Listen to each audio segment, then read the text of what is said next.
আজকে আজকে যে পরিস্থিতি হয়েছে ক্যাম্পাসে, অ্যাটলিস্ট আপনারা যদি কেউ দেখতেন, বিশ্বাস করেন আপনারা সারা জীবনের জন্য এই ছাত্রলীগ জিনিসটাকে যে কি পরিমাণ ঘৃণা করতেন বা ভয় পাইতেন আপনারা জানেন না। এরা আমাদের সামনে রড দিয়ে পিটায়া, ছেলেগুলারে রড দিয়ে পিটায়া একদম আধা মরা করে ফেলছে। তারা এসে আমাদের পেছনে লুকাইছে, আমাদের বোরকার পেছনে, আমাদের ওড়নার পেছনে লুকায় বলে, আপু আমাদের একটু লুকায় রাখেন, আমাদের ওরা মাইরা ফেলবে, আমাদের বাঁচান আপু বাঁচান। আমরা তাদের ওড়না দিয়ে বোরকা দিয়ে লুকায় রাখছি, সেইখান থেকে আমাদের ধাক্কা দিয়ে ফেলে দিয়ে তাদের বের করে আবার মাথায় রড দিয়ে মারছে, এমন অবস্থা। এবং তারা আমাদের ক্যাম্পাসের পরিচিত মুখ, আমরা চিনি তাদের, তারা এই অবস্থা করছে, রাস্তায় একদম শোয়াই ফেলছে। আমাদের হলের মেয়েদের বুকে বড় বড় যে আসতো ইট, এই ইটগুলো বুকে ফেঁকে দিছে, মানে একদম পুরো বুকে লাগছে, এরকম জামা কাপড় ছিঁড়ে ফেলছে, এত বাজে অবস্থা।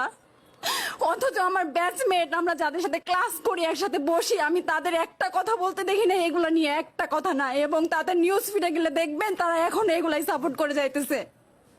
কিচ্ছু বলার নাই। আমি আমি কেমনে যাই এই মানুষগুলোর সাথে, এত বছর ক্লাস করছি, বা আমি আরো 6টা মাস কিভাবে ক্লাস করবো আমি জানি না। আমি সত্যি